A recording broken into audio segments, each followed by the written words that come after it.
Hello everyone, I'm Trey Rich. I hope you are all continuing to practice social distancing during this unofficial start of the summer. On today's show, we have Scott Evans from World of Dance to let us in on the new show format. Then we have Nirine Brown from Tyler Perry's Ruthless. In our artist spotlight, we have Payton, and then we have the cast of Amazon's new show, Next Big Thing NYC. We have a great show, so let's get started. Hey, what's up? Our name is Gray, and let's get buzzed.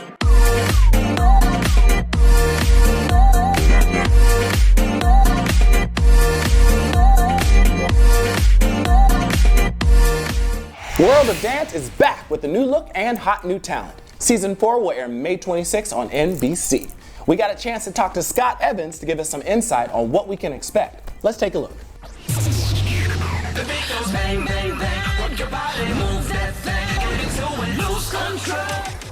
With this, I think every season of the show, it feels like the stakes get a little higher, the talent gets better, the pool from the audience for them to do great and for them to be great is more intense.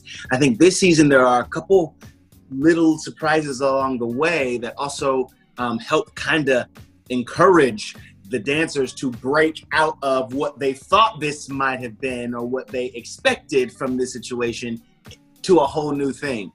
One of the first things, I think one of the most obvious things is, before in seasons of World of Dance, we start the show and you're already on this incredible stage with this crazy crowd on this huge TV show.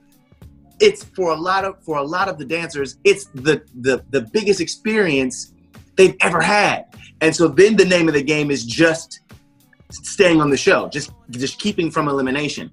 Well, now you gotta earn the right. You gotta earn the spot to even get on that stage. So your first weeks of competition, you are miles away from that big stage. You know what I mean? We're in a warehouse with the judges, and you see dancers tap into something that maybe in some cases they've never ever tapped into. In other cases, they didn't even know they had. And in other cases, they show up in a way that the circumstance demanded, and they became the dancer kind of that they were always intended to be. It's a really cool thing to see people rise to the occasion, right? So knowing that they've got this one last audition in front of what they think are producers to get on the show, they're ready to give their all. But in this season, they walk into that space and it's Neo, Derek, and Jennifer.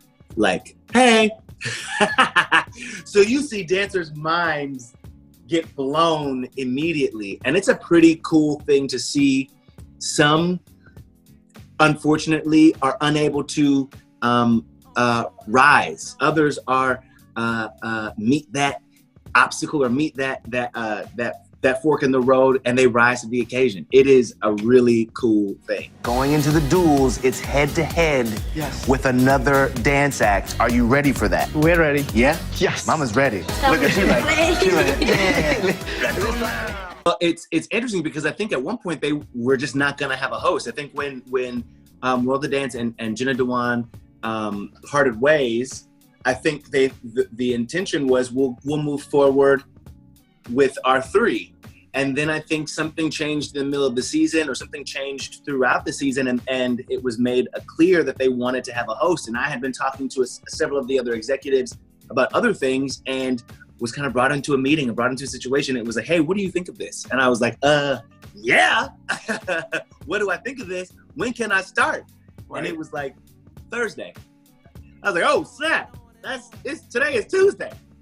And so jumped in there, had really, to be totally honest with you, it's another one of those instances where you meet that fork in the road, and either you choose that there is nothing that is going to stop you from achieving your goal and living what you believe is your life's purpose, or you allow the situation and its imperfection and it not being quite what you thought it was going to be in the way it was presented to you, you allow that to take you to a different place. I was unwilling to let anything stop me from reaching this goal. I knew I wanted to work on this show before it was cast and it was just announced. I knew that I wanted to work on this show before it was even 100% an NBC gonna be launching big summertime show. And so when the opportunity came, I had done the work to prepare myself as best as I could for the opportunity. And so, yeah, man, the rest is history, as they say. I've always said I am not a professional dancer, right? Like I have only been booked twice to work as a dancer, but I have always been someone who danced. You know what I'm saying?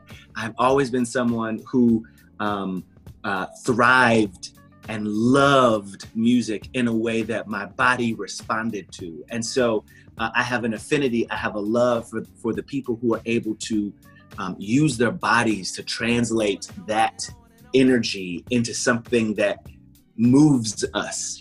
And so being a big fan of dance and being a big fan of dancers and the commitment it takes to be excellent at it, you know, it has been a thrill to be a part of this show. And my take is, I don't know all of the terminology. I don't know when you jumped up and did a split and then came down on your pinky toe. I don't know what that's called. But like the rest of the audience, I am wowed. It's called a basic. That's what it's called. Exactly. So, you know, I kind of represent the rest of us up on that stage. What is up? I'm Scott Evans, and you've just been buzzed. Don't go anywhere. Next up, we have Payton in our Artist Spotlight. We'll be back right after this.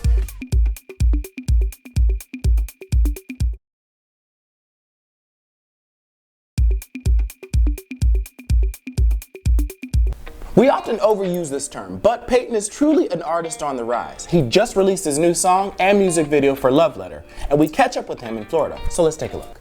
My name's Payton, and I make music, and I do social media, and yeah. I said, oh, don't tell me that. How you telling me you love me, then you take it back. What's love? Can you tell me that? If I gave you the world, would you give it back? Like, oh, can you tell me where did love go? Is my heart on my sleeve or in your coat? I just wanna know, baby, where did love go? Yeah, I don't even know myself. Tryna help me, but I don't need help. You said you love me and no one else. Yeah, so is that love letter to myself? Yeah, I don't even know myself. But I got into playing guitar because of Metallica.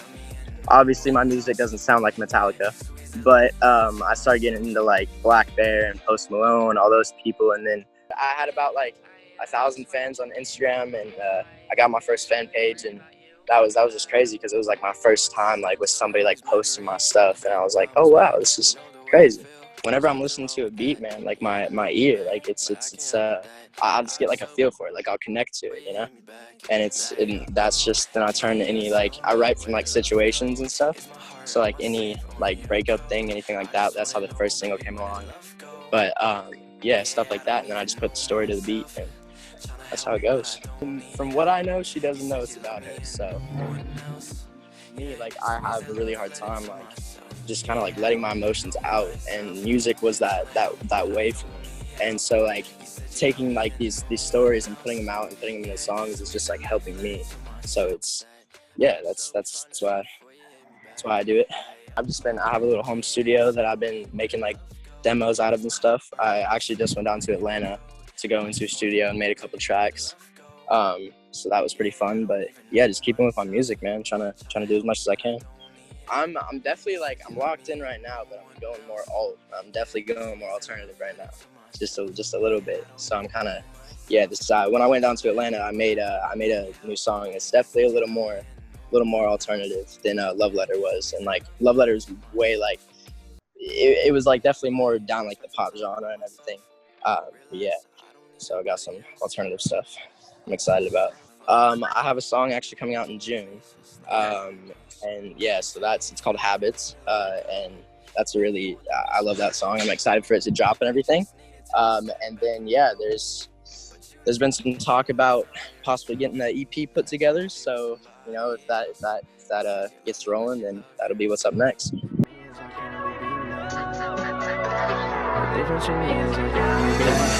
Rocking denim jackets, stuck with these bad habits. I can't seem to take it. Habits is it's definitely it's a personal song, more about me than like Love Letter was about like the breakup and everything. Habits, like I don't know. It's just like it came together. The first verse, like it's definitely like more like lyrically wise attacking on myself and these bad habits I have. And then it kind of transitions into some more like girl stuff that left me with bad habits. But it's definitely more it's more Post Malone vibe, and it's a different sound from me, so it's cool. I'm excited to drop it. Now, do you find it easier to open up as each song you write, because each song you write about your stuff does become easier for you to talk about what you're going through? Yeah. I mean, from if you would have done this interview probably like the first time, like before I dropped Love Letter or anything like that, like would not be the same. Definitely like writing this music and doing all this stuff has really like let me like open up and explain myself and explain what I'm doing and stuff like that. So it's been dope. Now, are you going to be indie for life, or are you looking at some labels right now? What's your next step professionally? There's definitely been there's been conversations, and I don't really have a full like answer on that right now. That's just something that's in the word, like talks and thinking about stuff, and so yeah. But that's I don't know, man. That's just a decision that hasn't been made yet. You can pretty much find me anywhere. Every streaming platform is just but it's just Payton. And then I'm Payton Moormeyer Payton Moormeyer on Instagram and Payton on TikTok. So I just Payton. So hi, my name is Payton, and you've just been buzzed. After the break, we talked to Nirine Brown from BET's Ruthless. So stay tuned.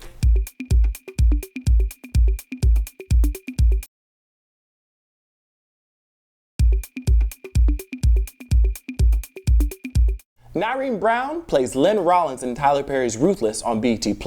We caught up with Nirine to give us some insight on her character and how the show is moving forward in the quarantine. Let's take a look. What's up? My name is Nirine Brown. I am from New York, and I'm currently based in Los Angeles, and I'm currently on the hit TV show Tyler Perry Ruthless. They call themselves the Rockadooshies. They're anti-government, they're drug trafficking, child trafficking. Your new home is with me now. I want to go back! You will never go back. Ruth, you have to get your daughter and you have to leave. He saved us, gave us this beautiful life. And there are rules we may not like. I played Lynn Rollins, and it was such a fast process, to be honest with you. I auditioned like on a Wednesday and got the call Friday. And then I was flown out Sunday. It was just like that. 1, 2, 3. Ruthless is a spin-off show based off The Oval. The Oval is about the presidency, and the first lady and the husband, and they have their little drama. And there was a character named Ruth on that show who kidnapped her daughter from her baby daddy. It's a lot of drama. It's a soap. So he basically took that show and created a spinoff. And Ruthless is based off of a sex trafficking cult, kids trafficking. It's crazy. There's drugs, sex. It's just all kinds of drama. And my character, Lynn Rollins, is the wife of FBI agent Brian Rollins. Now, my character's a hoot. People already been calling me names because basically what happened is, so far my husband has to investigate this cult, and I'm like this very independent, strong woman that's like, I want to help. And then it's like, I take on more than I can bear, and it gets a little crazy. We find out about her demons. We find out about her struggles, her internal struggles, and she thinks she can handle it all. But truthfully told, I mean, we're not sure if she can. As of right now, the episodes that they've showed so far, she hasn't been doing well coping with trying to be a part of this investigation. I'm a very outspoken person, and I think that's how I even got the role, because I'm very outspoken. I'm not disrespectful, but I'm outspoken. So I like that Lynn is she says what's on her mind. She's very candid about it. And yeah, I like hanging out with real people, I'm not into the whole, like, I feel one way, but I'm gonna just say I feel like this. I'm very like, I had an issue with this, or I don't like that, or you made me feel good about this. So I'm very vocal. So yeah, as long as she's not disrespectful, the way she is to her husband, we can be friends, because even in friendship, you have to be respectful to each other. You know what I mean? It's funny because my family and my friends, they might watch certain parts of the show and they're like, Nirine, that's you. They be like, Nirine, that's you. But then there's other parts that's very shocking and it's not me, because I believe that I'm very warm and welcoming. And there are parts where there's like, ooh, that was mean. I've never seen you, you know, do such a mean role or do such a, like, you know, vicious act. So like I said, the outspoken part about her, the go-getter, the independence, the level of education that she has, like she's very inquisitive and curious. So those parts of me is the same as Lynn. But let me, real quick, the curiosity part can be a two-way street, because her other curiosity, she kind of dives into some substance. And I can honestly 100% say on everything I love that I have not dived into any type of substance. I don't drink or smoke. So I don't know what that world is like. And that was a fun challenge with this acting role of playing a character who does dive into all these substance. And I'm like on a computer doing research, like, okay, LSD, PCP, like, what is this? I don't know these drugs. So I had to do a lot of research and figure out like what were uppers, what were downers, and it was very interesting. So my social media for IG is just my first and last name, Nirine Brown, NIRINE_Brown, as well as my Facebook is just Nirine Brown. I am the brand, so Nirine Brown. I couldn't think of anything fun and fancy, and my Twitter is also Nirine Brown, NIRINE. And just check out Ruthless if you haven't checked it out. It's unlike anything Tyler Perry's ever done.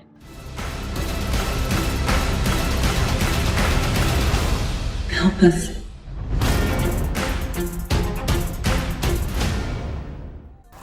We still got more show to go. After the break, we have the cast of Next Big Thing NYC, so stay tuned.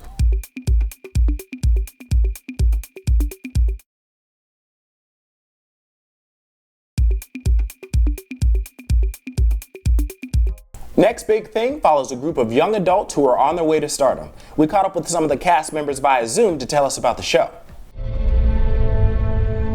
By the age of 6 years old, I was named one of the youngest self-made millionaires. When I get on stage, I just go at it 100%. When I was little, I would always do my makeup. I've been doing my makeup since I could walk. I think what brought me to where I am today is really my mom. I got my big job for New York Fashion Week back in 2016. I did about over 300 pageants and won probably over $60,000. I started ice skating when I was 2 and I loved it ever since. My mom's a singer, my dad's a DJ. I always thought that, I could follow in their footsteps. So we have a new show called Next Big Thing coming soon to Amazon Prime. It is a show that all teens will definitely love because it is more of a teen relatable show because we talk about all the latest drama that may be going on with teens, and also it's also a show about teens that are upcoming and going to be the next big thing that have their own things that they are doing. Basically, we all started the show, we had some ideas, and we all got together. All of us have different parts on the show. Like, I am the figure skater, Bella's the entrepreneur, we have a DJ, an actress, a makeup artist, a rapper, pageant queen, and an R&B singer. And basically, it's just a show about, like, following us and our journey into international stardom. And I feel like, as Bella said, a lot of teens are going to be really relating to that because, as she said, we do talk about drama, we talk about boys, all current subjects, and yeah. I've been DJing for quite a while now, and I've been going all over New York City and even across LA. DJing, I've also been working on some songs. I've been music producing, so yeah, I've got some upcoming stuff hopefully coming soon. I am a small town girl with big dreams, and I've had this dream of acting and singing, modeling ever since I was little. And I just want to set the goal that anybody can do anything, no matter where you come from. And on the show, I'm basically the actor, and I'm like the peace between everyone. Because there's a lot of drama on the show, and somebody has to stop it, you know, because sometimes it might get out of hand. But the show is going to show the good, the bad, the relationships, the drama, and we're just getting it all captured on camera. It's basically what teens go through every day on a daily basis. They're going to get to see it live. So all of us have been modeling in New York Fashion Week, and I know that's where I met most of the cast. And I wasn't too familiar with a few people that are on the cast, but New York Fashion Week really brought us together, and I feel like that first day of filming, I got so much closer with everyone than I thought I was. So that was a really amazing thing, just to feel our relationships getting closer just for one event. I'm a 16-year-old rapper, singer, songwriter, and producer from New York. New York's a big trend-setting state when it comes to music and style, so that's where people could see the influencer in me. And I'm just an overall fly guy and a ladies' man, so you feel me? Well, I think that being home has really helped me catch up on some schoolwork, and I've been experimenting with all the makeup and all the makeup looks, and it's just like I've been growing as a person, having all this time to improve everything that I do. I've known Susanna and Bella for like around 5 years, so basically I consider them family. The whole cast of me is considered family. Like, I've known them for like around a couple of years now. We've all grown to get together as a group, and I'm very happy for what this show has to offer to like us teens, you know? Well, I was a mini mogul and I'm an entrepreneur, and you know, I was already out there enough, but I wanted to get more out there, and I think that showing teens how I did that and my come up, I think it's really amazing to show them that they can do it too, no matter what. So the last time we shot was actually at Peter's house, and it wasn't, he had a party for his new music release, and we're hopefully going to Miami to film episode 3. We're all going to Miami. It's going to be so fun. We might have some new cast members, some more drama, definitely. From now till when coronavirus and quarantine started, we weren't actually filming, and we were all really bummed out about not being able to film because we have so much stuff to get content with and show the world. But we are recently starting with a film Skype call, one-on-one group calls, so that we can really catch up with what's going on behind the scenes and give the world some content.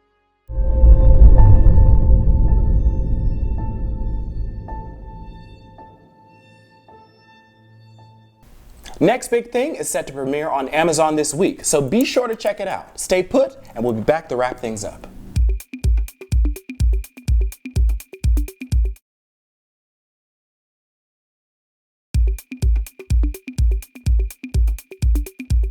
That's all we have. Special thanks to Scott Evans, NBC, Nirine Brown, Payton, and the cast of Next Big Thing NYC. Don't forget to like us on Facebook, follow us on Twitter, and double tap us on Instagram, all at @buzz_access. Hope everybody is staying safe. I'm Trey Rich. Stay home. Love me, then you take it back. What's love? Can you tell me that? If I gave you the world, would you give it back? Like, can you tell me where did love go? Is my heart on my sleeve or in your coat? I just wanna know, baby, where did love go? Yeah, I don't even know myself. Tryna help me, but I don't need help. You said you love me and no one else. Yeah, squeeze that love, let it to myself. Yeah, I don't. For more stories and extended clips, go to thebuzzallaccess.com. I'm Trey Rich, and you've just been buzzed.